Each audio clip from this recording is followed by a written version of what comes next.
मङ्गलं भगवन् शम्भो मङ्गलं वृषभध्वज मङ्गलं पार्वतीनाद मङ्गलं भक्तवत्सल ओङ्कारं बिन्दुसंयुक्तं नित्यं ध्यायन्ति योगिनः कामदं मोक्षदं तस्मात् ओंकाराय नमो नमः ओंकाराय नमो नमः ऐदु मुखंबुल बेनगिंदी ఐదక్షరముల నమరింది ఐదు ముఖంబుల బెనగింది ఐదక్షరముల నమరింది ఐదు ఐదులు 25 అఖండ తేజంబి మంత్రం అఖండ తేజంబి మంత్రం శివ పంచాక్షరి మంత్రం పరశివ యోగులకే జప సూత్రం అవిరల యోగం బందిన వారికి ఆరింటి మీద చిద్రూపం ఆరింటి మీద చిద్రూపం మూడు త్రోవలది సాకారం మూటి నడుమను శ్రీకారం మూడు త్రోవలది సాకారం మూటి నడుమను శ్రీకారం సుషేదంతయు సాకారం చూపు నిలిపితే నిరాకారం శివ పంచాక్షరి మంత్రం పరశివయోగులకే జప సూత్రం పరశివయోగులకే జప సూత్రం సుషుమ్నాంతమున గురుతేజం అష్టకమలమున శివ పూజం సుషుమ్నాంతమున గురుతేజం అష్టకమలమున శివ పూజం వేయి కమలమున మహాపూజం గురువీరేశుని ఘనతేజం గురువీరేశుని ఘనతేజం శివ పంచాక్షరి మంత్రం పరశివయోగులకే జప సూత్రం ఐరల యోగం బందిన వారికి ఆరింటి మీద చిద్రూపం ఆరింటి మీద చిద్రూపం కాశీ క్షేత్రము పుణ్యక్షేత్రము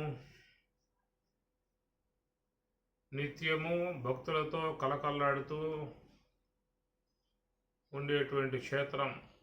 వచ్చేవాళ్ళు పోయేవాళ్ళు గంగా స్నానం చేసేటువంటి వారు, విశ్వేశ్వరుని ఆరాధించేవారు, అన్నపూర్ణాదేవిని దర్శించుకొని అమ్మవారిని అనేక ప్రార్థనలతో కొనియాడేటువంటి వారు, నిరంతరముగా మహాభక్త జనముతో కొనసాగేటువంటి కాశీ పట్టణము పుణ్యక్షేత్రము ప్రసిద్ధిగాంచినటువంటి యొక్క క్షేత్రం మనకి భారతదేశంలో కాశీ క్షేత్రము. ఈ కాశీ క్షేత్రాన్ని గురించి శంకరాచార్యుల వారు కాశీ పంచకాన్ని అందించడం జరిగింది. మనో నివృత్తి పరమోపశాంతి సా తీర్థవర్యా మణికర్ణికా చ జ్ఞాన ప్రవాహ విమలాది గంగా సా కాశికాహం నిజబోధరూపా యస్యాం ఇదం కల్పితం ఇంద్రజాలం చరాచరం భాతి మనోవిలాసం సచ్చిసుఖైకా పరమాత్మరూపా సా కాశికాహం నిజబోధరూపా కోశేషు పంచసు అధిరాజమానా బుద్ధిర్భవానీ ప్రతిదేహగేహం సాక్షి శివ సర్వగతోంతరాత్మా సా కాశికాహం నిజబోధరూపా కాశ్యాం హి కాశతే కాశీ కాశీ సర్వప్రకాశికా సా కాశీ విదితాయేన తే तेन प्राप्ता हि काशिका काशीक्षेत्रं शरीरं काशीक्षेत्रं शरीरं त्रिभुवनजननी व्यापिनी ज्ञानगंगा भक्तिश्रद्धा गयेयं निजगुरुशरणध्यानयोगप्रयागः विश्वेशोऽयं तुरीयः सकलजनमनस्साक्षिभूतोऽन्तरात्मा देहे सर्वं मदीये यदि वसति पुनः तीर्थमन्यत् किमस्ति यदि వసతి పునః తీర్థమన్యత్ కిమస్తి. శంకరాచార్యుల వారు అద్వైత పరంగా జ్ఞానపరంగా ఎన్నో గ్రంథాలని అందించారు. దాంట్లో ఒకటి ప్రసిద్ధిగాంచినటువంటిది కాశీ పంచకము. చాలా వరకు చిన్న చిన్నగానే స్వామివారు తత్వజ్ఞానాన్ని బోధించడం జరుగుతూ ఉన్నది. దీంట్లో చాలా మౌలికమైనటువంటి యొక్క అంశాలు చాలా స్వామివారు మనకి అందించడం జరిగింది. మనోనివృత్తి పరమోపశాంతి, మనస్సు నివృత్తి కాందే పరమశాంతిని ఆనందాన్ని పొందే అవకాశం కాదు అని మొట్టమొదటిగా స్వామివారు ప్రస్తావిస్తూ ఉన్నారు. ఎందుకంటే మనస్సు అనేటువంటిదే జీవితానికి మూలమై ఉన్నది. మనస్సు లేకుండా జీవితం లేదు. మనం జీవితాన్ని జీవించాలంటే మనస్సుతో ముడిపడే జీవించాల్సి ఉంటుంది. ఒకవేళ మనస్సు లేకుండా జీవిస్తారేమో కొంచెం ప్రయత్నం చేయండి, అవకాశం ఉందేమో చూడండి. ఓ మనస్సు గారు, మీతో మాకేం సంబంధాలు లేవు, నీకు చాలా ఇబ్బంది అయిపోయింది కనుక నువ్వు కొంచెం పక్కకు దొరికితే నా జీవితం ప్రశాంతంగా జీవించుకుంటాను అని చెప్పాలనంటే కుదిరే వ్యవహారం కాదు. మనసు కనుక పక్కకు పోయిందంటే ఇంకెక్కడో జీవితం ఉంటుంది, జీవనమే లేదు, జీవితమే లేదు, వ్యవహారం లేదేక కేవలం ఒక బతికున్నావు, శ్వాస ఆడుతుంది కాబట్టి శ్వాస గమనం ఉండటం వల్ల బతికున్నాడు అంటారే తప్ప ఆ బ్రతుకు అని చెప్పి అనరు. అందువల్ల మానవునికి బ్రతుకు అనగా జీవనము, జీవితము అనేది మనస్సు అనేటువంటి వస్తువు ద్వారానే సంప్రాప్తమవుతుంది. మనస్సు వ్యవహారంలో ఉంటేనే జీవితం. కాబట్టి ప్రకారంగా ప్రతి ఒక్కరూ కూడా మనసు అనేటువంటి వస్తువుని ప్రధానంగా చేసుకుని జీవిస్తూ ఉన్నారు. భగవంతుడు కూడా అలాగే నిర్మాణం చేసి జీవులకు అంతఃకరణాన్ని మనసును ప్రసాదించాడు. కాబట్టి ఆ మనసు అనేటువంటి దాంతోనే మనం సుఖాన్ని పొందాలన్నా, దుఃఖాన్ని పొందాలన్నా, వేదన పొందాలన్నా, బాధలు పొందాలన్నా, సమస్యలు పొందాలన్నా, శాంతిని పొందాలన్నా మనసు అనే వస్తువుగాడే. దాన్ని గనక చక్కగా డ్రైవింగ్ చేసే విధానం లేకపోయిందా అంటే ప్రమాదాల్లో పడతారు.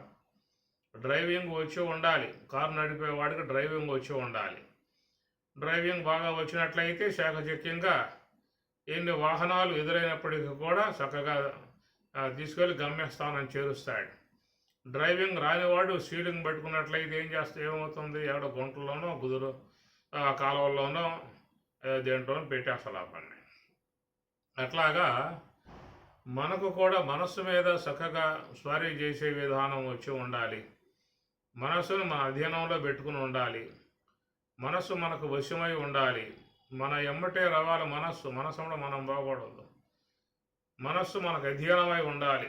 మన యొక్క చేతిలో ఉండాలి, మన యొక్క ఆజ్ఞలో ఉండాలి. అలాగ పెట్టుకోగలిగితే జీవితం వాళ్ళది సుఖమయంగా, శాంతియుతంగా, ఆనందకరంగా, తృప్తికరంగా ఉండే అవకాశం ఉంటుంది. కాబట్టి జీవితంలో మానవుడు శాంతి, సుఖము ఇవి పొందాలని చెప్పనంటే ఏదో సంపదలు ఉంటే పొందుతాను, ఐశ్వర్యం ఉంటే పొందుతాను, అవి ఉంటే పొందుతుంది, ఇవి ఉంటే పొందుతా అని చెప్పి అంటూ ఉంటాడు. ఏవి ఉన్నా లేకపోయినా మనసు అనేది బాగా మంచిగా ఉండాలి. అలాగా ఉన్నటువంటి వాడు జీవితంలో శాంతిగా ఉండే అవకాశం ఏర్పడుతుంది. కాబట్టి మనోనివృత్తి పరమోపశాంతి. శంకరాచార్యుల వారు మొట్టమొదటిగా ఈ కాశీ పంచకంలో ఆయన మొదలుపెట్టిందే ఇది, మనస్సు కాడే మొదలుపెట్టాడు. కాబట్టి ఈ ప్రకారంగా ప్రతి ఒక్కరు కూడా మనస్సుని కాపాడుకునే ప్రయత్నం చేసుకోవాలి. దానికి ఏమన్నా మనం పెట్టాల్సి వస్తే భగవంతుని యొక్క నామాన్ని పెట్టండి, జపాన్ని పెట్టండి, ఇంకా శ్వాసపై నిఘా పెట్టి ధ్యానాన్ని పెట్టండి. అలాగ ఉండగలిగితే వాళ్ళు శాంతిగా, సుఖంగా ఉండే అవకాశం ఉంటుంది. ఎందుకు జపం పెట్టారు? ఎందుకు ఈ విధంగా పెట్టారని చెప్పనంటే మనస్సును స్వాధీనం చేసుకోవటానికి. విచ్చలవిడిగా పోయే విధానం చేస్తుంది కాబట్టి మనస్సు అట్లాగా పోకుండా ఉండాలని చెప్పన్నట్లయితే ఒక జపము అనేది పెట్టారు. జపతో నాస్తి పాతకం, మనసులో దోషాలు కూడా తీసేస్తుంది కాబట్టి ఆ విధంగా మనస్సులో ఓం నమ శివాయ, ఓం నమ శివాయ, ఓం నమ శివాయ ఇందో చెప్పుకున్నాం కదా. శివ పంచాక్షరి మంత్రం పర శివయోగులకే జపసూత్రం. కనుక ఆ ప్రకారముగా పంచాక్షరి మహామంత్రాన్ని జపించే విధానం చాలా మంచిది.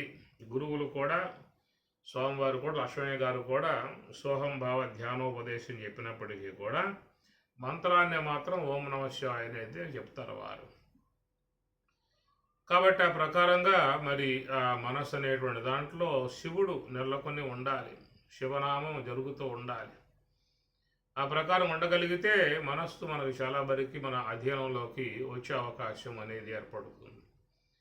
ఉదయం పూట ధ్యానం చేయగానే జపం చేస్తారు ఒక మాల, సాయంత్రం వల్ల ఒక మాల తిప్పుతారు, మధ్యలో అంతా లోక వ్యవహారం తిప్పుతూ ఉంటారు.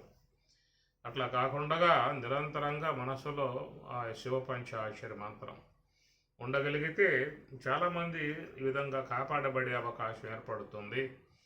అందువల్ల మనస్సుకి జపం అనేది చాలా అవసరము. ధ్యానం అనేది ఏంటంటే స్వరూపానుభవం పొందటానికి ధ్యానం ఉపకరిస్తుంది. మనస్సును మనం కంట్రోల్లో పెట్టుకోవాలని చెప్పనంటే జపం ఉపకరిస్తుంది. వ్యవహారంలో విచ్చలవిడిగా పోకుండా మనస్సు మనకు కొంత అధ్యయనంలోకి రావటం అని చెప్పనంటే జపం అనేది చాలా ఆవశ్యకత ఉన్నది. యజ్ఞానాం జప యజ్ఞోస్మి స్వామివారు కూడా అనేక యజ్ఞాలు ఉన్నాయి, అన్ని యజ్ఞాల కంటే జపయజ్ఞం చాలా శ్రేష్టం అని స్వామి చెప్పిన మాట. అందువల్ల ఈ ప్రకారంగా ముఖ్యంగా ఏంటంటే ఒక పుణ్యక్షేత్రాలకు వచ్చినప్పుడు ఇలా కాశీ కానీ, బదరీ కానీ, అయోధ్య కానీ ఇలాగెళ్ళి మనం అప్పుడప్పుడు ఉంటూ ఉంటాం. 2 రోజులు, 3 రోజులు, 5 రోజులు, వారం ఉంటూ ఉంటాం. ఆ సందర్భం అయినప్పటికీ కూడా కొంత మరి విచ్చలవిడిగా మనసు పోనివ్వకుండా ఆ పుణ్యక్షేత్రంలో ఉన్నంతసేపు ఉన్నన్ని రోజులైనా జపం చేయగలిగితే మనకి తర్వాత కాలంలో అది అలవాటయ్యే అవకాశం ఉంటుంది. చాలామంది పుణ్యక్షేత్రానికి వస్తారు, మరి అక్కడెక్కడ మొక్కుతూ ఉంటారు. మొక్కుబడులు మాత్రం చాలా బ్రహ్మాండంగా ఉంటాయి. ఏది కనపడితే పోయి మొక్కటమే. పసుపు రాయడం, కొంగు బొట్లు పెట్టడం, పువ్వు పెట్టడం, పానసనం పెట్టడం, మొక్కులు చేస్తూ ఉంటారు.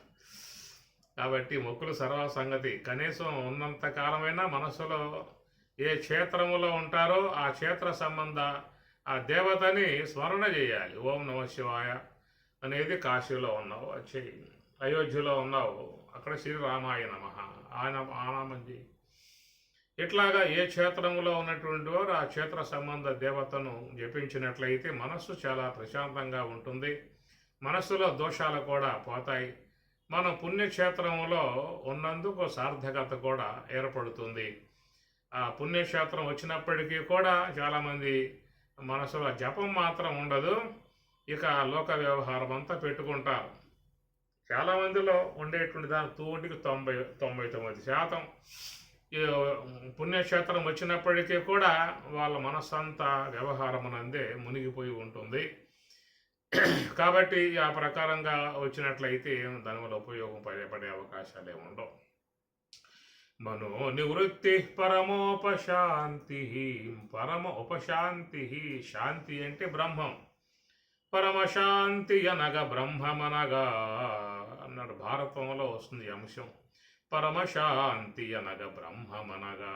కాబట్టి శాంతి అనేది రావాలంటే మనస్సు మనకి నివృత్తి అయితేనే ఆ శాంతి పరమాత్మ యొక్క స్వరూపం. శాంతము లేక సౌఖ్యము లేదు, సారసాదాల నయనా దాంతునికైనా వేదాంతునికైనా ఎవరికైనా కానీ కాక శాంతం ఉంటేనే సుఖం అని చెప్పని అన్నారు. కాబట్టి ఆ శాంతం రావాలంటే మనసు నిర్మలం కావాలి, నివృత్తి మార్గంలో పయనించాలి. ధ్యానంలోనన్నా ఉండాలి, లేదా జపంలోనన్నా ఉండాలి. ఏదో ప్రక్క అన్నమాట. వినాయక స్వామికి ఏకదంతంలాగా మనకు కూడా ఏకదంతం ఉంటే జపంలో ఉండాలి లేదా ధ్యానంలో ఉండాలి. ఏదో ఒకటి పట్టు కూర్చోవాలి. ఆ కూర్చున్నప్పుడే మనసు శాంతిగా ఉండే అవకాశం ఏర్పడుతుంది. సా తీర్థవర్య మణికర్ణికాచ. చాలామంది కాశీ వచ్చి మణికర్ణిక ఘాట్లో స్నానం చేస్తూ ఉంటారు. మనకి ఎన్ని కూడా చారిత్రాత్మకముగా పురాణ పరంగా అంశాలు ఉంటాయి. మణికర్ణిక అనేది ఏంటంటే అక్కడ ఒక చారిత్రాత్మక అంశం ఉంటుంది. అయితే ఇక్కడ మరి శంకరాచార్యుల వారు తాత్విక పరంగా బోధిస్తూ ఉన్నాడు. ఎవరి మనస్సు అయితే నివృత్తి మార్గంలో పయనించి పరమశాంతిని పరమాత్మ యొక్క ఆనందాన్ని పొందుతూ ఉంటుందో అలాగా పొందేటువంటి విధానమే సా తీర్థవర్య శ్రేష్టమగు మణికర్ణిక ఘాట్ అని చెప్పిన అన్నాడు. ఆ ఘాట్లో మునగాలి. మణికర్ణిక ఘాట్ అని చెప్పనంటే ఎవరు మనస్సు అయితే మరి నివృత్తి మార్గముగా ప్రశాంతముగా భగవన్నామముతో ఆ సోహం భావ ధ్యానముతో అహం బ్రహ్మాస్మి మంత్రాలతో అహం బ్రహ్మాస్మి మంత్రోయం బుద్ధి వ్యాధిం వినాశయేత్, అహం బ్రహ్మాస్మి మంత్రోయం చిత్తబంధం వినాశయేత్ శంకరాచార్యులు చెప్తారు. ఈ ప్రకారముగా మనస్సు అనేది చక్కగా నిరంతరముగా మరి నివృత్తి మార్గంలో ఉండగలిగితే అదే మణికర్ణిక ఘాట్లో స్నానం చేసినట్లు అవుతుందయ్యా అన్నాడు శంకరాచార్యుల వారు. జ్ఞాన ప్రవాహ విమలాది గంగా. కాబట్టి ముఖ్యం గంగా స్నానం చేస్తూ ఉంటాం. గంగా స్నానం పుణ్యం, గంగా స్నానం శశితాపం కూడా చెప్పుకొస్తారు. ఈ పుణ్య నదులు అని చెప్పని అన్నారు. నదులలో స్నానం చేసినట్లయితే ముఖ్యంగా వచ్చేది ఏంటంటే ఆరోగ్యం వస్తుంది. కారణం ఏంటంటే అవన్నీ కూడా పుణ్య నదులు ఒక అంశము. రెండవది ఏంటంటే అది మరి పవిత్రముగా ప్రవహించేటువంటి విధానం. అనేక మూలికలతో సంబంధం పడి ఉన్నటువంటి జలాలు కాబట్టి వాటిలో స్నానం చేసినట్లయితే చక్కగా పుణ్యం వచ్చే అవకాశం అనేది ఉంటుంది. మరి ఆ భగీరథుడు తన పితరులకు సద్గతులు చేయటానికై ఆయన ఎంతో గొప్ప తప చేసి బ్రహ్మలోకం ఉన్నటువంటి గంగామాతని భూలోకానికి తీసుకువచ్చి ప్రవహింపజేశాడు. కనుక అనేక మంది మహాత్ములు గంగలో స్నానం చేస్తూ ఉంటారు. కనుక అలాంటి గంగా స్నానం చేయటం చాలా ఉత్తమము, పుణ్యప్రదమము అని చెప్పిన మనం ఒక భక్తి భావంతో భావించుకోవాల్సి ఉంటుంది. దాన్ని జీవితంలో ఆచరించాల్సి ఉంటుంది.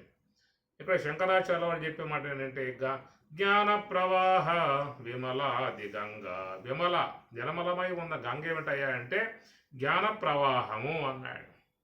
ఇది ప్రవాహమే, అది ప్రవాహమే, ఇది ప్రవాహమే. కాబట్టి ఆ గంగలో స్నానం చేస్తే స్థూలదేహం శుద్ధమవుతుంది, ఆరోగ్యవంతమవుతుంది. ఈ గంగలో స్నానం చేస్తే సూక్ష్మదేహం శుద్ధమవుతుంది. అదనమాట. మనకు దేహాలు రెండు ఉన్నాయి కదా, స్థూలదేహం ఉంది, సూక్ష్మదేహము ఉన్నది. కాబట్టి స్థూలదేహాన్ని గంగలో ముంచి స్నానం చేయిస్తూ ఉన్నాం. దానివల్ల మంచి ఆరోగ్యాన్ని పొందే అవకాశం ఉంటుంది, పుణ్యం కూడా ప్రాప్తిస్తుంది అనేది పెద్దల యొక్క వాక్యం. దాన్ని విశేషించాలి. కానీ మరి ఆ సూక్ష్మదేహంలో ఉన్న మాలిన్యాలు పోవాలంటే ఏం చేయాలి? దాని జ్ఞానగంగా అన్నారు. మహాత్ముల వాగ్ఝరి శబ్ద బ్రహ్మం అన్నారు. ఉపనిషత్తులు, భగవద్గీత, బ్రహ్మసూత్రాలు ఏవైతే ఉన్నాయో వాటి యొక్క సంబంధమై ఉన్న ప్రవాహం ఆ సరస్వతి, జ్ఞాన సరస్వతి ఆ జ్ఞాన ప్రవాహముగా ప్రవహిస్తూ ఉంటుంది. మహాత్ముల యొక్క వాగ్ద్వారము నుండి ఏ యొక్క ఆపోస్థానం అని చెప్పి అన్నారో ఆ ఆపోస్థలం శ్రీమన్నారాయణుని యొక్క ప్రాదేశమాత్ర పురుషుడు ఉండేటువంటి స్థలం. అలాగా ప్రాదేశమాత్ర పురుషుడు ఉండేటువంటి యొక్క ఆపోస్థలము నుంచి ప్రవహించేటువంటి గంగా జ్ఞానగంగా. ఇది ఎంతోమంది ఈ విధంగా మాటలు ఉంటాయి. శబ్దఝరి ఉన్నది, కానీ ఎంతమందిలో జ్ఞాన ప్రవాహం ఉంది చెప్పండి? ఎవరైనా నోరిప్పారా అని చెప్పారంటే ఇక అది వినటానికి కూడా చాలా ఇబ్బందికరంగా ఉంటుంది. గొడవ చేస్తారు. అనేక అరుపులు కేకలతో, అనేక తిట్లతో గిట్లతో విధంగా వాక్కుని అపవిత్రం చేసుకునే విధానంగా చేస్తూ ఉంటారు. కాబట్టి పుణ్యాత్ములై ఉన్నటువంటి వారైనట్లే వారు భగవత్ సంబంధమై ఉన్నటువంటి యొక్క విషయాలను ఎప్పుడు కూడా బోధించే విధానంగానే ఉంటుంది.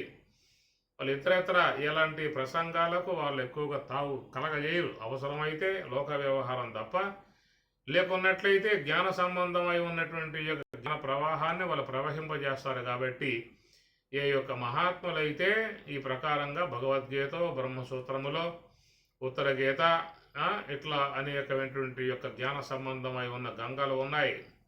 ఒక్కొక్క మహాత్ముడి నుంచి ఒక్కొక్క గంగ ప్రవహించింది. ఎట్లా భగీరథుడు తపస్సు చేసి బ్రహ్మలోకంలో గంగను తీసుకొచ్చాడో అట్లాగా మహాత్ములు కూడా తపస్సు చేసి ఆ బ్రహ్మములో లీనమై ఉన్నటువంటి జ్ఞాన గంగని వాళ్ళు ప్రవహింపజేశారు. జ్ఞాన సరస్వతి అని చెప్పి అన్నారు ఏం గారిని. కాబట్టి ఆయనది తపస్సే, ఇలాది తపస్సే. ఆ తపస్సు ద్వారా బ్రహ్మలోకంలో ఉన్న గంగ ఆయన తీసుకొచ్చాడు. ఈ తపో సంపన్నులేమో జ్ఞాన తపస్సు చేసేటువంటి యొక్క మహాత్ములేమో శుద్ధ బ్రహ్మములో ఉన్నటువంటి ఆ జ్ఞాన సరస్వతిని వాళ్ళు ప్రవహింపజేసినటువంటి విధానము. ఆ ప్రవాహమే మరి చూస్తే భగవద్గీత, గీత ప్రవాహం, జ్ఞాన ప్రవాహం పరమాత్మ నుండి ఆ జ్ఞాన ప్రవాహం వెలువరింది. ఉపనిషత్తుల యొక్క సారమంతా ప్రవహించింది.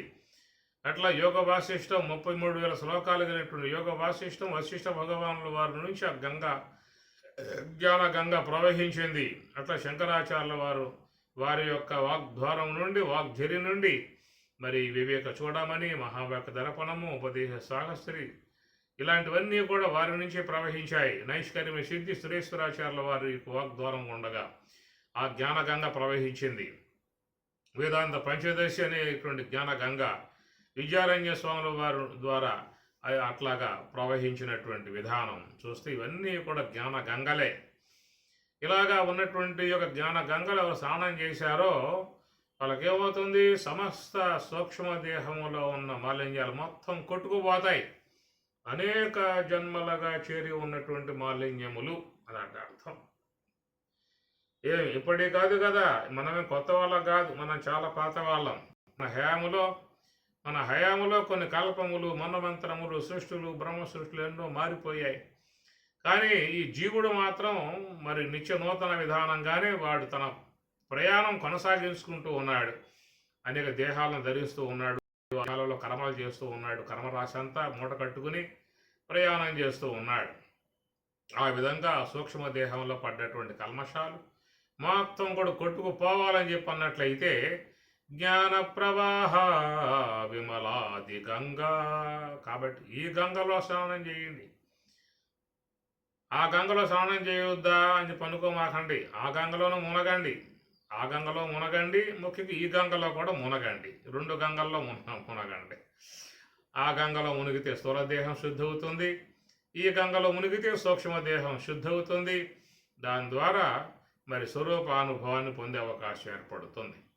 ఎందుకంటే మనకు 2 దేహాలు ఉన్నాయి, స్థూలదేహం సూక్ష్మదేహం 2 ఉన్నాయి. కాబట్టి 2 కూడా బాగా ఉండాలి, పవిత్రంగా ఉండాలి, ఆరోగ్యంగా ఉండాలి. స్థూలదేహం అనారోగ్యానికి గురయ్యిందా అంటే జీవితం అంతా దుర్భరం అయిపోతుంది, మహా కష్టం అయిపోతుంది. కాబట్టి స్థూలదేహంలో కల్మషాలు మొత్తం పోవాలి, స్థూలదేహం ఆరోగ్యవంతంగా ఉండాలి, సూక్ష్మదేహం కూడా కల్మషాలు లేకుండా పవిత్రంగా ఉండాలి. కాబట్టి ఈ ప్రకారంగా మరి జ్ఞానగంగ అనేది జ్ఞాన ప్రవాహ విమలాది గంగా సాకాశికాహం సాకాశిక. కాబట్టి దానినే కాశీ అని చెప్పని అన్నారు. అహం నిజబోధ రూప అంటే ఆ కాశీయే అహం నేను అని చెప్పి అంటూ ఉన్నాడు. యస్యామిదం కల్పితం ఇంద్రజాలం చరాచరం భాతి మనోవిలాసం సచ్చిసుఖైకా పరమాత్మరూప సాకాశికాహం నిజబోధరూప యస్యామిదం కల్పితం ఇంద్రజాలం. ఏమిటయ్యా జగత్తు అని చెప్పానంటే ఇంద్రజాలం, మహేంద్రజాలం అంతా కూడా కంటి ముందే కనబడతా ఉంటుంది, కనుమరుగైపోతూ ఉంటుంది. ఉన్నాయని చెప్పి అనుకుంటాం, మరో క్షణం లేవని చెప్పని భావించుకుంటాం. ఈ ప్రకారంగా విశ్వమంతా కూడా కల్పితం ఇంద్రజాలం మహేంద్రజాలముగా ఏర్పడి ఉన్నటువంటి యొక్క ఈ జగత్ అనేటువంటిది అంతా కూడా చరాచరం భాతి మనో విలాసం. కాబట్టి జగత్తంతా ఏమిటని చెప్పానంటే మనో సంబంధ విలాసము, మనసు చేసేటువంటి గారడి, మనో సంబంధమై ఉన్నటువంటి యొక్క మనోరాజ్యము, మనో ప్రపంచము. అందరూ కూడా ఈ మనోరాజ్యంలోనే పడిపోయి ఉన్నారు, మనోరాజ్యం తగులుకొని ఉన్నారు. ఇంద్రజాల మహేంద్రజాలాలుగా మనస్సు అనేది అలికల చేసి అవాస్తవాలను వాస్తవముగా, వాస్తవాలు అవాస్తవములుగా, మిథ్యా సంబంధమై ఉన్నటువంటి యొక్క వాటిని సత్యముగా, సత్యాన్ని అసత్యముగా ఈ విధంగా భ్రమ పుట్టింపజేసి జీవులను ఆ విధంగా తీసుకుపోతూ ఉన్నటువంటి పరిస్థితి. సత్యసుఖైకా పరమాత్మ రూప సాకాశికాహం నిజబోధ రూప. కాబట్టి ప్రకారంగా ఈ మనో సంబంధమై ఉన్నటువంటి కల్పితమై ఉన్నటువంటి యొక్క ఇంద్రజాలం మహేంద్రజాలమై ఉన్నటువంటి ఈ మానసికమై ఉన్నటువంటి యొక్క రాజ్యములో తగులు కొనక దాని నుంచి బయటపడాలి. ఈ మనో సంబంధమై ఉన్నటువంటి యొక్క ఆలోచన ప్రపంచం నుంచి బయట పడగలిగితే వాళ్ళకేమిటయ్యా అంటే సత్య సుఖైక పరమాత్మ రూప సత్తు చిత్తు సుఖ ఏక పరమాత్మ రూప. వాళ్ళకు ఉండేది ఏమిటని చెప్పానంటే సచ్చిదానందమై ఉన్నటువంటి యొక్క బ్రహ్మం వారి యందు చక్కగా ప్రస్ఫుటముగా భాషిస్తుంది. ఎవరికని చెప్పానంటే మనోవిలాసం కల్పితం ఇంద్రజాలం దాన్ని బయటపడగలిగితే ఎవరు దాన్ని బయటపడగలిగేది? అందరూ కూడా మనస్సు యొక్క సంబంధ గారడీకి మనో సంబంధమై ఉన్న వ్యవహారాలకు లోనైపోయారు. మనసు ఏ పక్కకు లాక్కుపోతే ఆ పక్కకు పోతూ ఉన్నారు. ఏం తినమంటే తింటూ ఉన్నారు, ఏదైనా వింటూ ఉన్నారు. కనుక మనస్సు మాట అనేదే సాగుతూ ఉందో తప్ప మన మాట సాగే విధానాలు లేవు. ఏమి అందరూ కూడా మనస్సుకు దాసులు అని అర్థం. మనస్సు ఏ వైపుకు లాక్కుపోతే ఆ వైపు కల్లా పోతూ ఉన్నారు.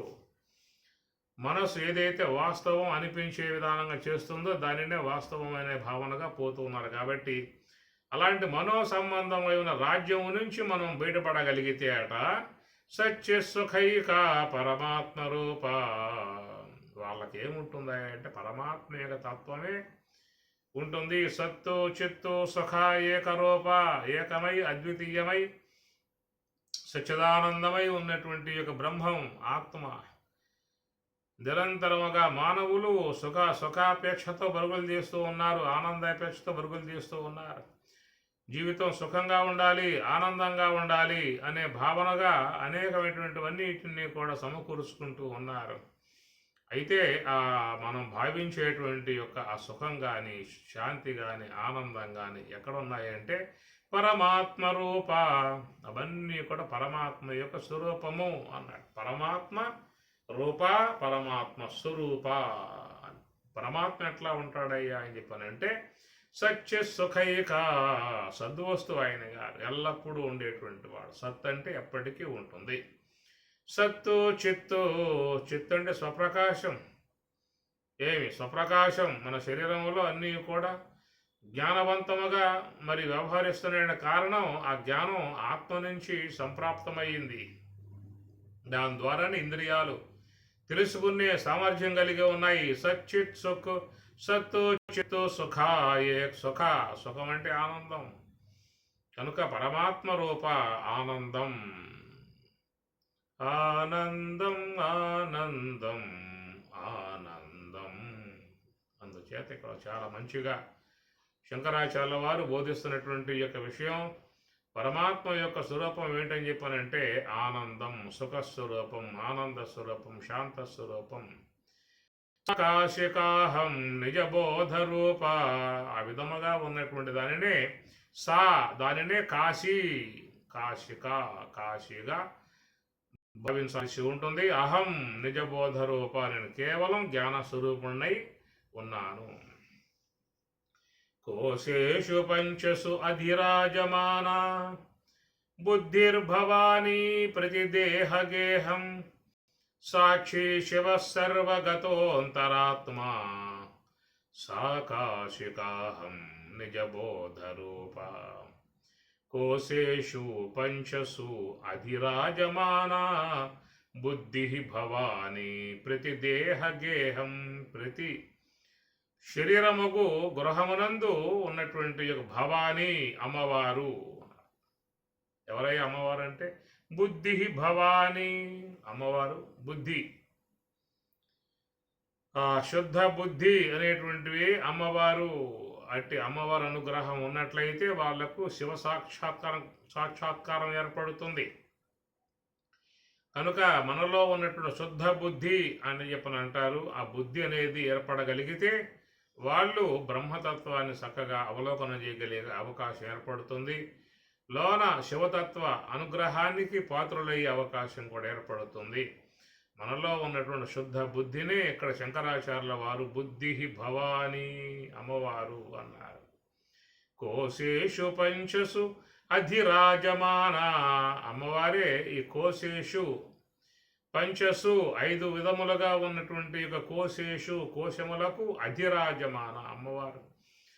ఆమె అధిష్ఠించి ఉండి ఈ పంచకోశాలను కూడా ఆమెగారు వ్యవహరింప చేస్తూ ఉన్నది. అన్నమయ, ప్రాణమయ, మనోమయ, విజ్ఞానమయ, ఆనందమయ అనేటువంటి మన కోశాలు, పంచకోశాలు ప్రతి ఒక్కరిలో ఉన్నాయి. వాటిని పంచకోశములుగా చెప్తారు. కోశము అంటే వరను కోశముగా పోలుస్తారు. కాబట్టి ఆ ప్రకారముగా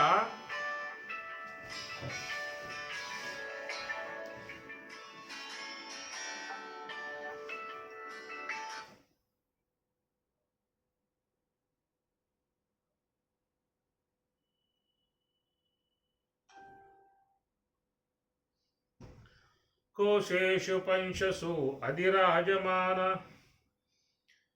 కనుక అన్నమయ, ప్రాణమయ, మనోమయ, విజ్ఞానమయ, ఆనందమయ పంచకోశాలు ఉన్నాయి. ఈ పంచకోశముల కవతల ఉన్నటువంటిది ఆత్మస్వరూపం. కత్తిని మరుగు చేసేదాన్ని కోశము అంటారు. ధాన్యమును మరుగు చేసేదాన్ని ధాన్య కోశాగారము అంటారు. అట్లా మనలో కూడా ఆత్మ యొక్క తత్వాన్ని మరుగు చేసి ఉన్నటువంటి విధానమే కోశము అని చెప్పి అంటారు. ఈ పంచకోశాలను మరి మహాత్ములు అధిరోహిస్తారు. ఏతం అన్నమయం ఆత్మానం ఉపసంక్రమ్య, ఏతం ప్రాణమయం ఆత్మానం ఉపసంక్రమ్య, ఏతం మనోమయం ఆత్మానం ఉపసంక్రమ్య, ఏతం విజ్ఞానమయం ఆత్మానం ఉపసంక్రమ్య, ఏతం ఆనందమయం ఆత్మానం ఉపసంక్రమ్య అని మనకి తైత్రీయం మాట. ఈ ప్రకారముగా అన్నమయ, ప్రాణమయ, మనోమయ, విజ్ఞానమయ, ఆనందమయ పంచకోశాలు దాటి పంచకోశాతీతమై ఉన్నటువంటి బ్రహ్మము యొక్క స్వరూప తత్వానుభవాన్ని వాళ్ళు పొందుతున్నటువంటి విధానము.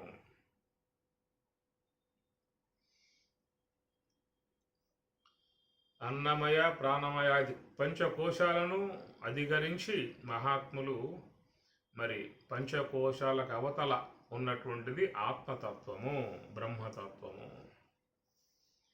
దాన్ని చేరుకోవాలని చెప్పన్నట్లయితే ఇక్కడ చెప్పే మాట కోశేషు పంచసు అధిరాజమాన.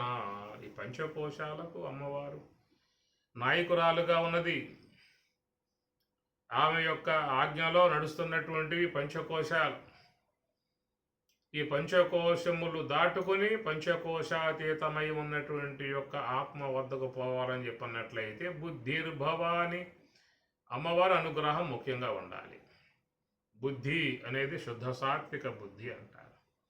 బుద్ధి గ్రాహ్యం భగవద్గీత బుద్ధౌ శరణం అన్విచ్ఛ.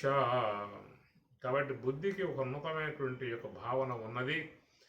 ఆ బుద్ధి అనేటువంటి శుద్ధ సాత్విక బుద్ధి ఉన్నటువంటి వారు మాత్రమే ఆత్మ యొక్క సన్నిధికి ప్రయాణం చేసే అవకాశం వాళ్ళకి ఏర్పడుతుంది. నాస్తి బుద్ధి అయుక్తస్య నచాయుక్తస్య భావన నచాభావయత శాంతి అశాంతస్య కుత సుఖం అని భగవద్గీత అంటున్నమాట. నాస్తి బుద్ధి అయుక్తస్య, అయుక్తునికి నాస్తి బుద్ధి, వాళ్ళకి బుద్ధి అనేటువంటిది లేదు అన్నాడు.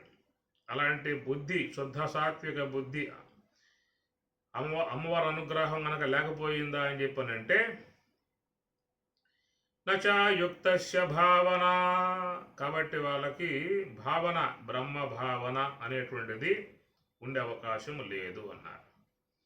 నచాభావయత శాంతి, ఎవరికైతే జీవితంలో బ్రహ్మ భావన అనేది కలగదో ఆ బ్రహ్మ భావన బ్రాహ్మీ అనుభవం లేనటువంటి వారికి అశాంతి కుతః సుఖం, అశాంతస్య కుతః సుఖం, వారికి సుఖం లేదు, శాంతి లేదు. మరి పరమాత్మ చెప్పినటువంటి యొక్క మాట నాస్తి బుద్ధి అయుక్తస్య అంటాడు. వాళ్ళకి మరి ఆ పరమశాంతి లేదు కాబట్టి ఇక్కడ చెప్పే మాట కోశేషు పంచసు అధిరాజమాన, కనుక అమ్మవారి ఆజ్ఞలో కొనసాగేటువంటివి ఈ పంచకోశాలు. మరి ఆ పంచకోశాలకు అవతల ఉన్నటువంటిది పరమాత్మ యొక్క స్వరూపము. మరి ఆ పరమాత్మ యొక్క స్వరూపం సమీపానికి పోవాలంటే బుద్ధిర్భవాని, అమ్మవారి అనుగ్రహం సాధించుకోవాలి, అమ్మ అనుగ్రహం ఉండాలి. ఉన్నటువంటి వారు మాత్రమే మరి అక్కడ పరమాత్మను చేరుకునే అవకాశం ఉంటుంది. బుద్ధి భవాని ప్రతి దేహ గేహం, ప్రతి దేహం గేహం, గేహం అంటే గృహం, ఇల్లు అన్నమాట. ప్రతి దేహముగు గృహములో అమ్మవారు చక్కగా నివాసమై ఉన్నది అన్నారు. కాబట్టి కాశీలోనే ఉందని చెప్పి అనుకోమాకండి. ప్రతి శరీరం కాశీ అని చెప్పాను కదా. ప్రతి ఒక్కరిలో కూడా అమ్మవారు బుద్ధి రూపముగా ప్రకాశమానమై ఉన్నది. పంచకోశాలకు ఆమె గారు అధినాయకురాలుగా ఉన్నది. ఆమె అనుగ్రహం సాధించినట్లయితే వారికి సాక్షి శివ సర్వగతోంతరాత్మ సాకాశికాహం నిజబోధరూప సాక్షి శివ. కాబట్టి ఆ ప్రకారంగా పంచకోశాలకు అధినాయకురాలుగా అమ్మవారు ఉండగా పరమశివుడు దేహములో అట సాక్షి శివ, సాక్షి మాత్రుడుగా మన దేహములో శివతత్వం ఉన్నది. సర్వగత అంతరాత్మ, సర్వగత అంతటా వ్యాపకమై ఉన్న స్వరూపమే శివతత్వము. కాబట్టి విశ్వేశ్వరుడు అనగా విశ్వమంతా కూడా వ్యాపకమై ఉన్నటువంటి వాడు ఈశ్వేశ్వరుడు. అందుచేత ప్రతి శరీరములో సర్వేశ్వరుడు ఉన్నాడు. ఈశ్వర సర్వభూతానా హృద్దేశే అర్జున తిష్టతి భ్రామయన్ సర్వభూతాని. కాబట్టి మన దేహములో ఆ సర్వేశ్వరుడు ఉన్నాడు అనేటువంటి యొక్క భావన ఆయన ఉండబట్టే ఈ శరీరం మంగళకరంగా ఉన్నది. మనలో శ్వాస ఆడుతుంది అని చెప్పంటే కారణం ఏమిటి? ఈశ్వరుని యొక్క అనుగ్రహం ఉండటం వల్ల శ్వాస ఆడుతూ ఉన్నది. ఈశ్వరానుగ్రహం తొలగిపోయిందా ఆ పూటే శ్వాస కాస్త ఆగిపోయిందా అంటే దేహం కాస్త శిథిలమైపోతుంది. కనుక లోపల మన దేహములో సాక్షి మాత్రుడై ఉన్నటువంటి యొక్క సర్వవ్యాపకమై ఉన్నటువంటి ఈశ్వరుడు ఆయన మనలో మంగళకరుడుగా ఉన్నాడు. కాశ్యాం హి కాశతే కాశీ, కాశీ సర్వప్రకాశిక, సా కాశీ విదితాయేన తేన ప్రాప్తా హి కాశిక. కాశ్యాం హి కాశతే కాశీ, కాశీ సర్వప్రకాశిక. కాశీ అంటే కాశ్రుదీప్తౌ, కాష్ అనే ధాతువు నుంచి ఏర్పడింది కాశీ అనేటువంటిది అన్నమాట. కాష్ అని చెప్పనంటే ప్రకాశం. ఈ ప్రకాశ విధానమే కాశీ అని చెప్పని అంటారు.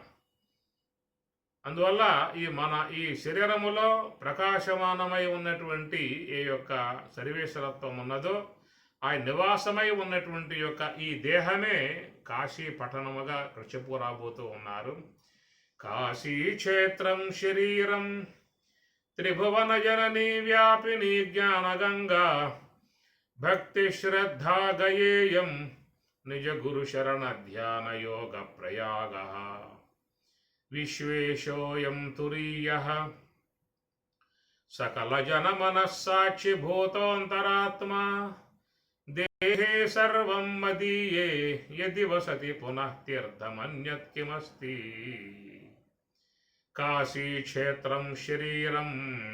ఇక్కడ చాలా స్పష్టముగా శంకరాచార్యుల వారు చెప్తున్నటువంటి యొక్క అంశం ఎక్కడ చివరికి 5వ శ్లోకం కాశీ పంచకం. పంచ అంటే 5వ శ్లోకంలో సమగ్రంగా సంపూర్ణముగా కాశీతత్వాన్ని చెప్పుకొస్తూ ఉన్నాడు. కాశీ క్షేత్రం శరీరం, ఈ దేహమే కాశీ క్షేత్రం అన్నాడు. కాబట్టి ఈ దేహమే కాశీ క్షేత్రం. ఇవన్నీ కూడా జ్ఞానపరమై ఉన్నటువంటి యొక్క అంశాలు. మరి దేహమే కాశీ అయితే ఎందుకు కాశీ పోయారండి అంటారు. కాబట్టి ఏంటంటే అది వ్యవహార విధానాలలో వెళ్ళాలి, చూడాలి. కానీ ఇటు జ్ఞానపరంగా ఉండాలి, భక్తిపరంగా ఉండాలి. భక్తి ఉండాలి, జ్ఞానం ఉండాలి. భక్తి జ్ఞాన వైరాగ్య ప్రాప్తిరస్తు అంటారు కదా. అందుచేత భక్తి భావన బయట ఉన్నటువంటి యొక్క కాశీ పట్టణాన్ని దర్శించుకోవడం, కాశీ విశ్వేశ్వరుని సేవించుకోవడం, గంగలో స్నానం చేయటం, అమ్మవారిని దర్శించుకోవడం, సేవించుకోవడం, ఇవన్నీ కూడా భక్తిపరమై ఉన్నటువంటి యొక్క అంశాలు. కేవలం భక్తిలో మాత్రమే ఉండటం కాదు, మీరు ఈ జ్ఞానం యొక్క సంబంధ అంశంలో కూడా ప్రవేశించాలి అన్నదే శంకరాచార్యుల వారి భావం. శంకరాచార్యులే కాదు, మహాత్ములందరి భావన అదే. భక్తి శీలించండి, జ్ఞానాన్ని గ్రహించండి. కనుక భక్తితోనే జ్ఞానంలోకి పోవలసి ఉంటుంది. భక్తి చక్కగా మనసును వికసింపజేస్తుంది, మంచి భావన కలగజేస్తుంది. పెద్దల పట్ల పూజ్య భావన, దైవం పట్ల ఆరాధనా భావన, ఇవన్నీ కూడా భక్తి వల్ల ఏర్పడతాయి. అలాంటి ఆ భక్తి విధానంలో ప్రపూర్ణత పొందినట్లయితే వాళ్ళు జ్ఞానంలో చక్కగా ఎదిగే అవకాశం అనేది ఏర్పడుతుంది. భక్తి లేని వానికి జ్ఞానం అబ్బే అవకాశం లేదు. ఒకవేళ భక్తి లేకుండా జ్ఞానం వచ్చిందా అంటే దానివల్ల ఏమవుతుందా అని చెప్పానంటే జ్ఞానాహంకారం వస్తుంది. కాబట్టి భక్తి లేకుండా జ్ఞానాన్ని అధ్యయనం చేసినట్లయితే వచ్చేది ఏమిటయ్యా అంటే జ్ఞానాహంకారం. అది ఈ జ్ఞానాహంకారం వచ్చిందా అంటే అది పెద్ద సమస్యతో కూడిన వ్యవహారం. అజ్ఞానాహంకారం పుట్టుకతో వస్తుంది, జన్మతః వస్తుంది. అజ్ఞానాహంకారం పోగొట్టుకోవాలంటే గురువులు ఉన్నారు, శాస్త్రం ఉన్నది. కానీ గురువు ముఖత శాస్త్రాధ్యయనం ద్వారా అజ్ఞానాహంకారం పోగొట్టుకోవచ్చు. కానీ జ్ఞానాహంకారం వచ్చిందనుకోండి, అది ఎవడో పోగొట్టే అవకాశాలు లేవు. ఎందుకంటే నేనే గురువుని అంటాడు వాడే. నాకు చెప్పేది ఎవడో, నాకు చెప్పే అంతటి వాడు అని చెప్పని అంటాడు. అందువల్ల ఈ జ్ఞానాహంకారం అనేది రాకుండా ఉండాలని చెప్పన్నట్లయితే వాళ్ళు పరిపూర్ణంగా భక్తి కలిగి ఉండాలి. భక్తితో జ్ఞానాన్ని అధ్యయనం చేసినట్లయితే వాళ్ళ భక్తి ఎంత పరిమళిస్తుంది, జ్ఞానం పరిమళిస్తుంది. చాలా చక్కగా వానికి అందాన్ని, ఆనందాన్ని, ఇతరులకు కూడా శాంతిని, సుఖాన్ని చేకూరుస్తుంది. కాబట్టి మీకు చూస్తే ఏ యొక్క ఫలం రావాలన్నా ముందు పుష్పం రావాలి. పుష్పం వచ్చాకే ఫలం, దాంట్లో పిందె, కాయి, ఫలం అన్నీ వచ్చేస్తాయి. కాబట్టి ముందు స్వామివారు కూడా పుష్పాన్ని పెట్టాడు. పుష్పం నుంచే పిందె వస్తుంది, పిందె నుంచి కాయ అవుతుంది, కాయ నుంచి పండు అవుతుంది. అట్లా మన యొక్క జీవన విధానంలో కూడా ముందుగా భక్తి అనేది వికసించాలి. ఆ భక్తి ద్వారా చిన్న పిందె జ్ఞానం, ఆ జ్ఞానం ఎదిగి కాయై పండై తరించే విధానంగా రావాల్సి ఉంటుంది. కాబట్టి అందువల్ల మహాత్ములు మనకి ఇటు బాహ్యముగాను ఏర్పాటు చేశారు, అంతరముగాను దాన్ని అన్వయం చేసి చూపించే విధానంగా చేస్తూ ఉన్నారు. రెండింటి పట్ల మనకి గౌరవభావం ఉండాలి. దాని పట్ల వేహ్యభావం, దీని మీద గౌరవభావం అలాంటివి ఉంచకూడదు. ఎందుకంటే రెండు కూడా మన జీవితానికి చక్కగా వెలుగుని ప్రసాదించేటువంటివి, చక్కటి మార్గాన్ని అందించేటువంటివి, జీవితాన్ని పవిత్రం చేసేటువంటివి. కాబట్టి అటు భక్తి భావన ఉండాలి, జ్ఞానతత్వాన్ని అధ్యయనం చేయాలి. కాబట్టి కాశీ క్షేత్రం శరీరం, కాబట్టి దేహమే కాశీ క్షేత్రం శరీరం. పరమాత్మ కూడా గీతలో బోధిస్తూ ఉన్నారు. ఇదం శరీరం కౌంతేయ క్షేత్రమిత్యభిధీయతే. ఈ దేహాన్ని క్షేత్రము అన్నారు. దీని ఇక్కడ కాశీ క్షేత్రం అని చెప్పి అంటూ ఉన్నారు. ఇది కాశీ క్షేత్రము, బద్రీ క్షేత్రము, తర్వాత శ్రీశైలం క్షేత్రము, శ్రీకాళహస్తి క్షేత్రం, అన్ని క్షేత్రాలు ఈ దేహమే. ఇప్పుడు కాళహస్తి తీసుకోండి, కాళహస్తి దక్షిణ కాశీగా చెప్పే మాట. మరి ఆ కాళహస్తిలో ఉన్న ఎవరు ఎక్కడ అంటే మరి వాయులింగం ఉంది అక్కడ. ఇక్కడే విశ్వేశ్వరుడు, అక్కడే వాయులింగం ఉన్నది. వాయువు లేకుండా జీవించే అవకాశం ఉంటుంది ఎవరికైనా? ఒక గంట సేపు ముక్కు బిక్కబెట్టండి చూద్దాం, ఆ తర్వాత ఏమవుతుందో అర్థమవుతుంది.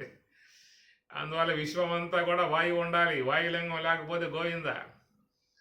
అగ్నిలింగం ఉండాలి, జలలింగం ఉండాలి, పృథ్వీలింగం ఉండాలి, ఆకాశలింగం ఉండాలి. ఆకాశలింగం చిదంబరం.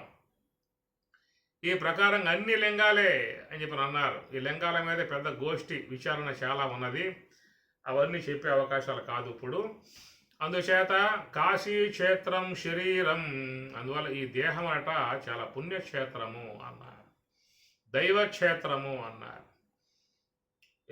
ఇప్పుడు ఎందుకని చెప్పానంటే అన్ని క్షేత్రాలు చూసినట్లయితే క్షేత్రం అంటే భూమి అన్నమాట. వాటిల్లో పుణ్యభూములు ఉన్నాయి, మామూలు భూములు ఉన్నాయి.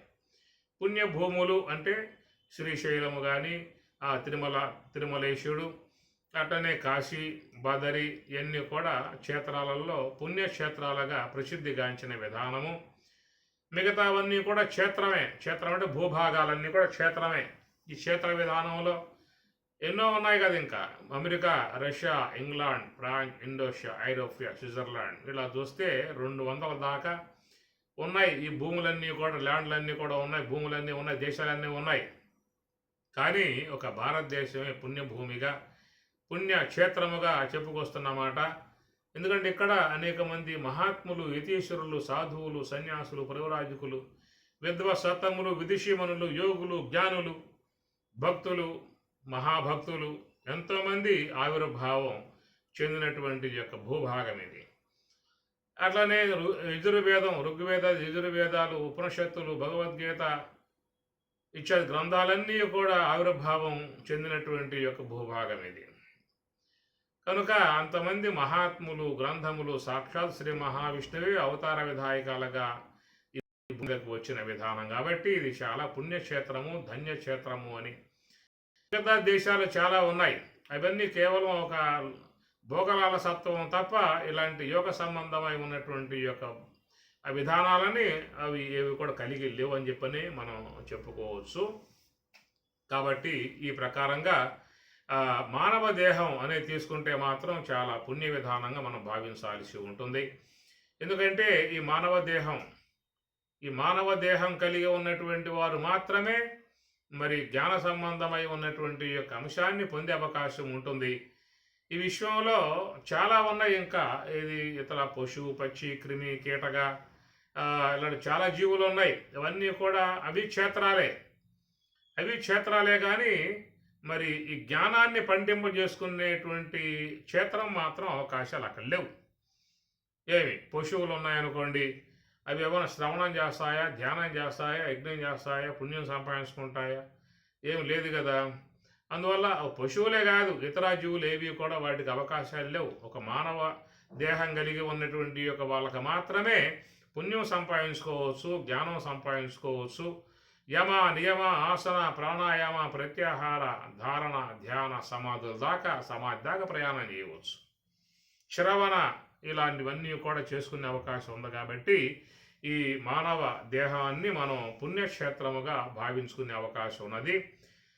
మిగతావన్నీ కూడా కేవలం కర్మక్షేత్రాలు. అవన్నీ కూడా గత జన్మ సంబంధమై ఉన్న కర్మను అనుభవించడానికి వచ్చిన విధానం అనుభవిస్తాయి, పోతాయి తప్ప అవి ప్రత్యేకంగా జ్ఞానం, విజ్ఞానం, సుజ్ఞానం, ప్రజ్ఞానాలను పొందే అవకాశం మాత్రం వాటికి అవకాశం లేదు. కాబట్టి మానవ ఈ దేహం వరకు మాత్రం మనం కాశీక్షేత్రం శరీరం, మన ఈ యొక్క శరీరమే కాశీక్షేత్రం. త్రిభువన జనని వ్యాపిని జ్ఞానగంగా, త్రిభువన జనని, త్రిభువన అనగా ఈ 3 లోకాలను కూడా చక్కగా జనని ఉత్పన్నం చేసే విధానం ఉన్నటువంటి వ్యాపిని జ్ఞానగంగా, పవిత్రపరిచేటువంటి 3 లోకాలను కూడా పవిత్రపరిచే విధానం ఉన్నటువంటి జ్ఞానగంగ, పవిత్రమై ఉన్నటువంటి జ్ఞానగంగ, ఉపనిషత్తుల గంగ, భగవద్గీత గంగ, గీతా గంగోదక స్నానం అన్నారు. ఆ ప్రకారంగా మరి సమస్త కల్మషాలను కడుక్కోవడానికి అవకాశం ఉన్నటువంటి గంగ జ్ఞానగంగ. భక్తి శ్రద్ధ గయేయం. చాలామంది గయకు పోతారు. ఇప్పుడంతా మరి పెద్దలకు పెట్టే విధానం కాబట్టి గయ అయితే బాగా అందరు నిండిపోయి ఉంటారు. అక్కడ అర్థ కర్మలు పెట్టడానికి ఎంతమంది వచ్చేటువంటి విధానం ఆ గయలో అక్కడ ఆ విధంగా పెద్దలకు ఆరాధనా విధానంగా చేసేది ఉంటుంది. ఇక్కడ శంకరాచార్యులు చెప్పుకొస్తూ ఉన్నారు, భక్తి శ్రద్ధ గయేయం. గయ అంటే ఏమిటయ్యా అంటే భక్తి శ్రద్ధ. భక్తి ఉండాలి, శ్రద్ధ ఉండాలి.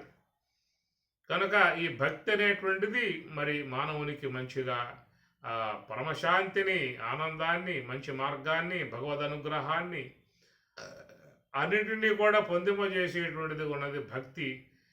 రెండవది శ్రద్ధ అన్నారు. శ్రద్ధావాన్ లభతే జ్ఞానం. శ్రద్ధ ముఖ్యంగా ఉండాలి. అశ్రద్ధ అశ్రద్ధాశ్రద్ధదానశ్చ అజ్ఞశ్చ అశ్రద్ధదానశ్చ సంశయాత్మ వినశ్యతి. పరమాత్మ అంటూ ఉన్నాడు. అజ్ఞశ్చ అశ్రద్ధదానశ్చ, ఎవరైతే అజ్ఞానులై శ్రద్ధ లేకుండా ఉన్నటువంటి వారు సంశయాత్మ వినశ్యతి. ఈ సంశయం పరమాత్మ యొక్క విషయంలో, శాస్త్రం యొక్క విషయంలో సంశయం కలిగి ఉండేటువంటి యొక్క వారు వినశ్యతి, చెడిపోవడం తప్ప వాళ్ళు ఉన్నతికి పోయే అవకాశం లాంటిది ఉండదు అన్నారు. అందువల్ల మనిషికి ముఖ్యంగా ఈ రెండు కూడా చాలా అవసరం. భక్తి అవసరము, శ్రద్ధ అవసరం. శ్రద్ధ ఎంత గొప్పది అని చెప్పనంటే పరమాత్మ దీనికి పెద్దపీట వేశాడు. భగవద్గీత 18 అధ్యాయాలలో ఒక అధ్యాయాన్నే కేటాయించాడు శ్రద్ధాత్రయ విభాగ యోగము అని. శ్రద్ధాత్రయ విభాగ యోగం ఒక అధ్యాయమే కేటాయించాడు శ్రద్ధ అనేటువంటి పదానికి. ఎన్ని లేవు మనలో గుణాలు? ఎన్నో ఉన్నాయి గుణాలు. ఎన్ని ఉన్నా కానీ శ్రద్ధ అనే గుణాన్ని చాలా గొప్పగా చెప్పుకొచ్చారు. శ్రద్ధాపత్ని అని తైత్రీయంలో ఒక అంతర్యాగం బోధిస్తూ శ్రద్ధాపత్ని అన్నారు. శ్రద్ధయే పత్నిగా చెప్పుకొచ్చారు. కనుక పత్ని కలిగి అనగా భార్య సమేతుడై ఉన్నటువంటి వారు మాత్రం యజ్ఞం చేసే అవకాశం ఉంటుంది. భార్య లేకుండా ఉంటే యజ్ఞం చేసే అవకాశం లేదు. అట్లాగా జ్ఞాన యజ్ఞం చేయాలంటే శ్రద్ధ అనేటువంటి పత్ని కలిగి ఉండాలి. శ్రద్ధ అనే పత్ని లేకపోతే యజ్ఞం చేసే అవకాశాలు లేవు. ఏవి శ్రద్ధ లేకపోతే ధ్యానం చేస్తావో చెప్పండి. ధ్యానంలో కూర్చోండి కారణం ఏమిటి? శ్రద్ధ ఉంది నీ దాని మీద. శ్రద్ధ వహించావు కాబట్టి నువ్వు ధ్యానం చక్కగా గంటసేపు చేస్తావు. ఆ శ్రద్ధ లేకపోతే గురు బ్రహ్మ గురు విష్ణు అని చెప్పి అంటావు. ఆ శ్వాస అట్లా గమనిస్తావు, దండం పెట్టి వెళ్ళిపోతావు. అవ్వండి ఏముండదు, ఎక్కడ ఎప్పటికీ ఏముండదు. ఇది చేయాలన్నా శ్రద్ధ ఉండాలి. శ్రవణం చేయాలన్నా శ్రద్ధ ఉండాలి. మరి టెన్షన్గా రైటు 8:30 అయ్యిందా అంటే వచ్చి కూర్చోవట్లా, గంటసేపు కూర్చోవట్ల ఉపన్యాసం కాడ ఎందుకు కూర్చుంటూ ఉన్నామంటే ఆ శ్రద్ధ లాక్కు వస్తూ ఉన్నది. శ్రద్ధ లేని వాడైతే ముసుగుపెట్టి పడుకుంటాడు. మనకెందుకు ఉపన్యాసం అని చెప్పి ఉద్దేశంతో కమ్మగా ముసుగుపెట్టి గురకబెట్టి నిద్రపోతూ ఉంటాడు. శ్రద్ధ ఉంది కాబట్టి ఎంత జ్ఞాన విద్య అధ్యయనం చేస్తూ ఉన్నాం. మన సూక్ష్మ దేహాన్ని పవిత్రం చేసుకుంటూ ఉన్నాం. జ్ఞాన నిధితో మన సూక్ష్మ దేహాన్ని నింపుకుంటూ ఉన్నాం అన్నమాట. శ్రద్ధ భక్తి శ్రద్ధ గయేయం. కాబట్టి గయ అనేది ఏంటంటే శ్రద్ధ కలిగి భక్తి కలిగి ఉన్నటువంటి విధానమే గయాక్షేత్రముగా చెప్పుకొచ్చిన మాట. నిజ గురు శరణ ధ్యాన యోగ ప్రయాగ అనేది కూడా ఉందండి. దీని చారిత్రాత్మకంగా ఉన్నటువంటి అంశాలు వాటిల్లోకి పోతే సమయం సరిపోయే అవకాశాలు కావు. కాబట్టి నిజ గురు శరణ ధ్యాన యోగ ప్రయాగ. కాబట్టి ప్రయాగ మేము ప్రయాగ పోలేకపోయామే అనేటువంటి దిగులు నీకే అవసరం లేదు. నిజ గురు శరణ ధ్యాన యోగ. గురుదేవుని యొక్క పాదాలు పట్టుకుని చక్కగా ఆయన్ని మరి శరణ వేడావు అంటే నీకు మరి ఆ ప్రయాగ క్షేత్రంలో నువ్వు పోయించినటువంటి వాడివి అవుతావు అని చెప్పి అంటాడు ఇక్కడ. నిజ గురు శరణ ధ్యాన యోగ ప్రయాగ. నిజ గురువు అని చెప్పినట్టు ఇక్కడ మరొక అర్థము. తత్వం పదములే నిజ గురువగు సర్వేశ్వరుడు గురువు. సమస్త విశ్వానికి గురువు ఈశ్వరుడు. గురవే సర్వలోకానాం భిషజే భవరోగినాం నిదయే సర్వ విద్యానాం దక్షిణామూర్తయే నమః. గురవే సర్వలోకానాం. సమస్త లోకాల గురువు ఎవరయ్యా అని చెప్పనంటే సర్వేశ్వరుడు, మహాదేవుడు. ఆయన గురువు, మహాదేవుడు, తపో సంపన్నుడు. గురవే సర్వలోకానాం భిషజే భవరోగినాం. ఎవరికైతే భవవ్యాధులు ఉన్నాయో ఈ భవరోగాలను పోగొట్టగలిగేటువంటి యొక్క వైద్యుడు పరమశివుడు అన్నారు. భిషయే భవరోగినాం నిధయే సర్వ విద్యానాం. సమస్త విద్యలకు నిధి ఆయన గారు. ఆయన సమస్త విద్యలన్నీ కూడా ఆయనకి కరతలామలకం. కాబట్టి ఆ దక్షిణామూర్తయే నమః అని చెప్పి అంటూ ఉన్నారు. అలాగా ఉన్నటువంటి యొక్క ఆ సర్వేశ్వరుని యొక్క పాదములు ఏవైతే ఉన్నాయో తత్వం అనబడేటువంటి పాదములు నిజ గురు చరణ ధ్యాన యోగ. ఆ శరణములను పట్టుకొని ఎవరైతే ధ్యానమును శీలిస్తారో అనగా ఉచ్ఛ్వాస నిశ్వాసలు భావించుకోవచ్చు. ఆ ఉచ్ఛ్వాస నిశ్వాసలే పరమశివుని యొక్క పాదములుగా భావించుకున్న ఎవరైతే ఆ శ్వాస అనబడేటువంటి యొక్క చరణములను ఆశ్రయిస్తారో వారు సర్వేశ్వరుని సన్నిధిలో ఉన్నటువంటి వారు భవసాగరం నుంచి దాటబడతారు, రక్షింపబడతారు అనేటువంటి మాట. నిజ గురు చరణ ధ్యాన యోగ ప్రయాగ, అది ప్రయాగము అని చెప్పి అన్నారు. విశ్వేశోయం తురీయ సకల జనమనఃసాక్షి భూతోంతరాత్మా. సకల జన మనఃసాక్షి, సమస్త మానవుల మనస్సుకు సాక్షిగా ఉన్నటువంటి యొక్క భూత అంతరాత్మ, సమస్త భూతముల అంతరాత్మ లోపల ఉన్నాడు. ఆయన సమస్త జీవుల యొక్క అంతరాత్మగా ఉండి సాక్షిగా అన్నీ కూడా ఆయన చూస్తూ ఉన్నటువంటి విధానము. కాబట్టి ఆ విధముగా ఉన్నటువంటి యొక్క స్వామివారట విశ్వేశం తురీయ. ఆయన ఎక్కడున్నాడు అని చెప్పనంటే తురీయము. తురీయము అంటే ఇది మహాకారణ స్థలం. ఆ మహాకారణ స్థలమే తురీయము అంటే 4వ అని అర్థం. ఆపోస్థలం స్థూలదేహం, స్థూలదేహం, ఆకాశస్థలం, సూక్ష్మదేహం, అగ్నిస్థలం, కారణదేహం. ఈ 3 కాకుండా 4వదై ఉన్నటువంటి మహాకారణమే తురీయము. ఎవరైతే మనస్సుని హంస యొక్క ఆశ్రయములో పెడతారో వాళ్ళు తురీయములో ఉన్నట్లే. ఎప్పుడైతే మనస్సు శ్వాస 2 కూడా ధ్యానములో పూర్ణముగా ఆగిపోతాయో అది తురీయ అతీతము. అది మనస్సు హంస యొక్క ఆశ్రయములో ఉన్నంత వరకు తురీయమే. ఆ మనస్సు శ్వాస 2 ధ్యానములో పూర్ణముగా బ్రహ్మములో విలీనం అయ్యాయి అంటే అది తురీయ అతీతము, ప్రణవాతీతము. హంస యొక్క ఆశ్రయముతో ఉన్నావా ప్రణవము, దాని ప్రణవ ధ్యానము అన్నారు, ఓంకార ధ్యానము అన్నారు. శ్వాసపై మనసు పెట్టి చేస్తున్నటువంటి ధ్యాన విధానమే ప్రణవ ధ్యానము, ఓంకార ధ్యానము. ఎప్పుడైతే మనస్సు శ్వాస 2 పూర్తిగా ఆగిపోతాయో దానిని ప్రణవాతీతము అన్నారు. ప్రణవాతీతము అన్నారు. తురీయము, తురీయాతీతము, ఆ ప్రణవము, ప్రణవాతీతము, ఇట్లా చెప్పుకునే మాటలు మనకు శాస్త్రాల్లో వస్తూ ఉంటాయి. కాబట్టి హంస యొక్క ఆశ్రయములో ఉన్న విధానం సవికల్ప సమాధి. మనస్సు శ్వాస 2 ఆగిపోతే నిర్వికల్ప సమాధి. మనస్సు శ్వాస 2 కలిసి ఉంటేనేమో సబీజ సమాధి. మనస్సు శ్వాస 2 ఆగిపోతే నిర్బీజ సమాధి. మనస్సు శ్వాస 2 కలిసి ఉంటేనేమో అది ప్రణవ ధ్యానము. మనస్సు శ్వాస 2 ఆగిపోతే ధ్యానం ప్రణవాతీత స్థితి, ఓంకార స్థితి, బ్రహ్మస్థితి అని అర్థమవుతుందన్నమాట. కాబట్టి ఆ ప్రకారముగా విశ్వేశ అయం తురీయ. ఆ విశ్వేశ్వరుడు ఎక్కడ ఉన్నాడు అంటే తురీయ, మహాకారణములో హంసను పట్టుకొని ఆడిస్తూ ఉన్నాడు. కాబట్టి ఆయన ఏమంటారంటే పశుపతి అన్నారు. పశూనాం జీవానాం అధిపతి, సమస్త జీవులకు ఆయనే పతి. ఈ శరీరములే పశువులు. ఈ శరీరములు అనబడేటువంటి యొక్క పశువులకు ముకుతురాడుగా సర్వేశ్వరుడు శ్వాస కట్టాడు. ఆ శ్వాసను ఈ దేహమనే పశువుకు కట్టి ఆ శ్వాస తన యొక్క చేతిలో పెట్టుకొని ఈ దేహములు అనబడేటువంటి యొక్క పశువులను నడుపుతూ ఉన్నటువంటి యొక్క పశుపతి వృషభవాహనుడు సర్వేశ్వరుడు. కాబట్టి ప్రకారముగా విశ్వేశోయం తురీయ సకల జన మనఃసాక్షి భూతోంతరాత్మ. అందుచేత ఆయన గారు సకల సాక్షి, సమస్త శరీరాలలో ఆయన గారు సాక్షి మాత్రుడుగా ఉన్నాడు. గురువుగారు శిష్యులకు అందరికీ కూడా పిలిచి మామిడికాయ పండ్లు ఇచ్చాడు, రసాల పండ్లు అన్నమాట. అందరికీ తల ఒక పండు చేతికి ఇచ్చి, అరే ఎవరు చూడకపోయి తిండిరా అండిరా అన్నాడు. అందరు పరుగులు తీశారు, పరుగులు తీశారు. చెట్టు సాటును ఒకడు కూర్చొని తిన్నాడు, ఇప్పుడు పుట్ట సాటును కూర్చున్నాడు, మరొకడు గంప బారేసుకు తిన్నాడు, ఇప్పుడు గడ్డివాములో పోయి దూరి తిన్నాడు.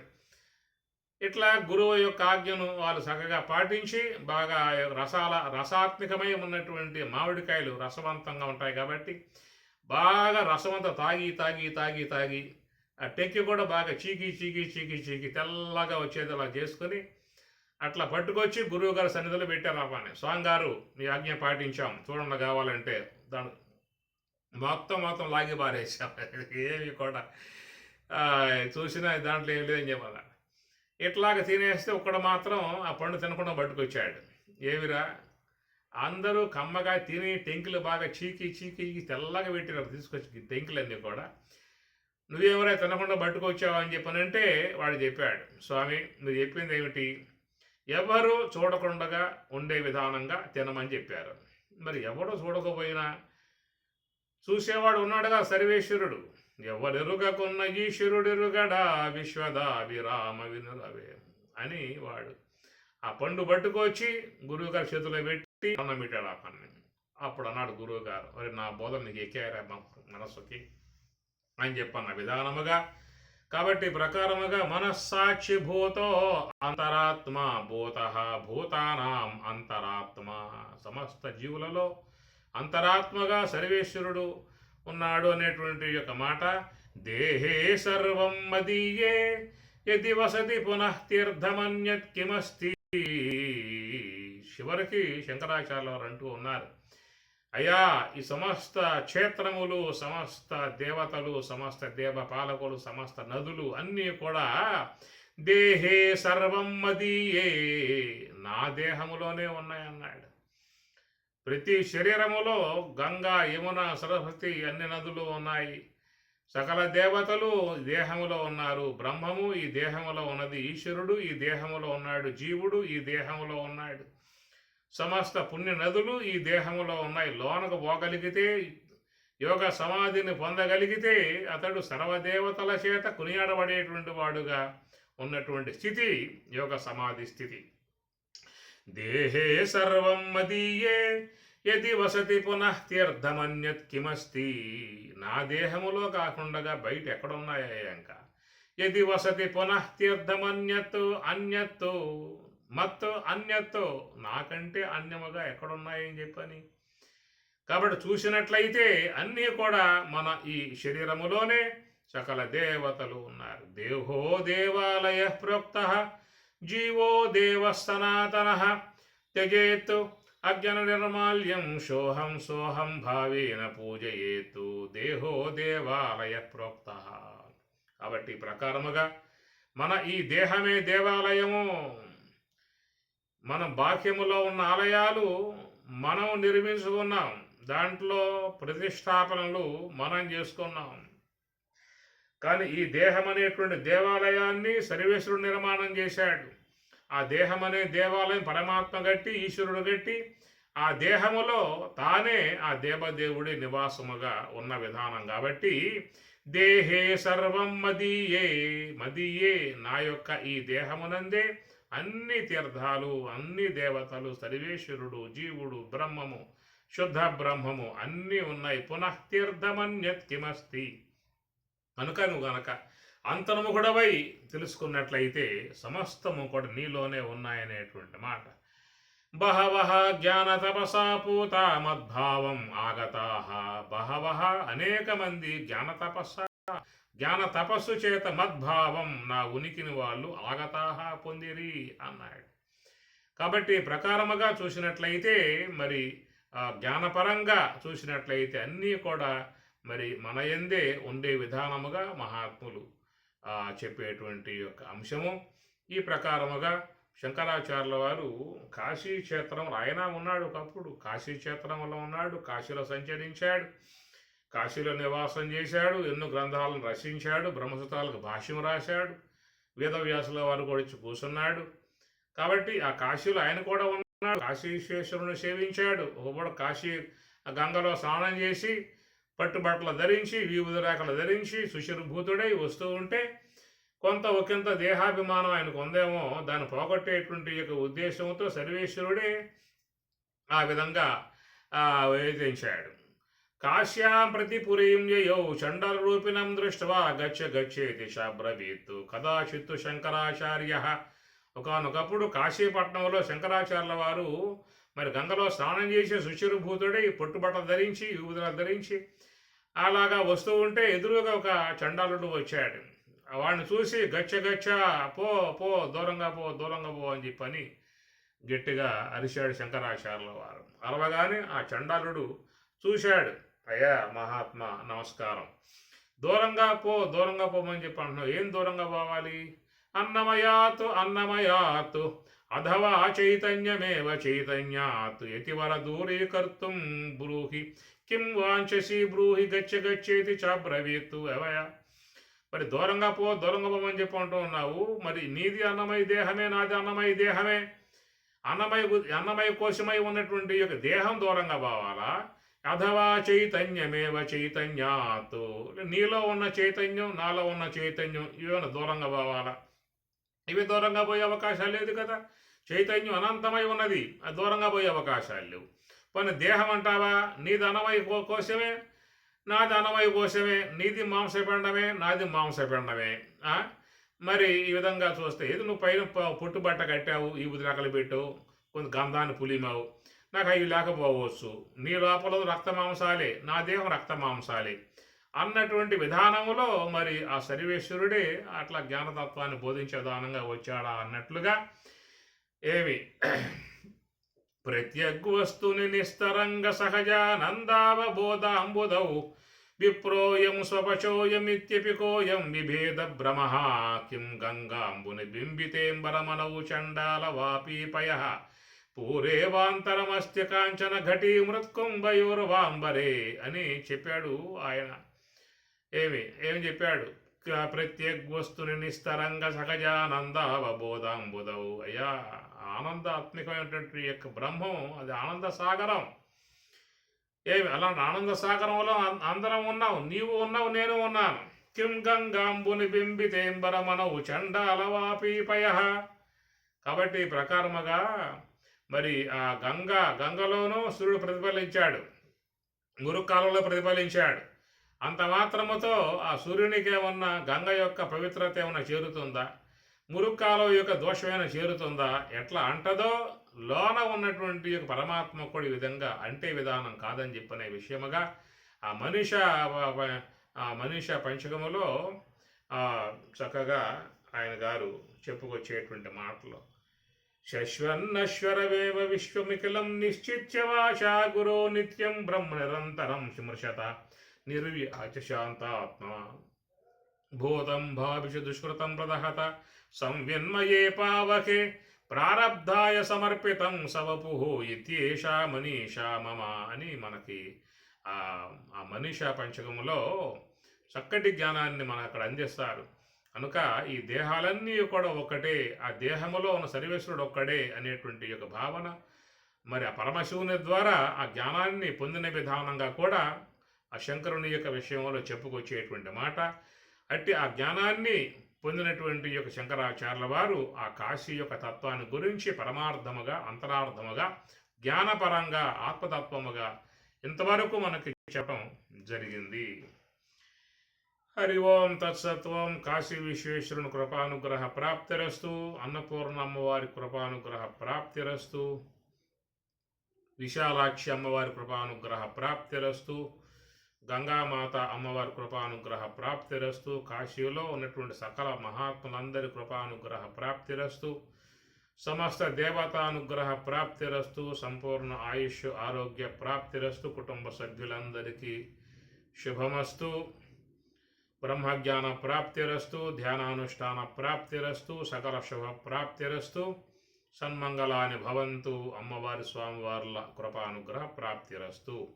ఓం సహనా భవతు సహనౌ భునక్తు సహ వీర్యం కరవావహై తేజస్వినావధీతమస్తు మా విద్విషావహై. ఓం శాంతి శాంతి శాంతి. హరి ఓం తత్సతు. ఈ పూట అందరూ కూడా గంగా స్నానం చేశారు, పునీతులయ్యారు. శుభమస్తు.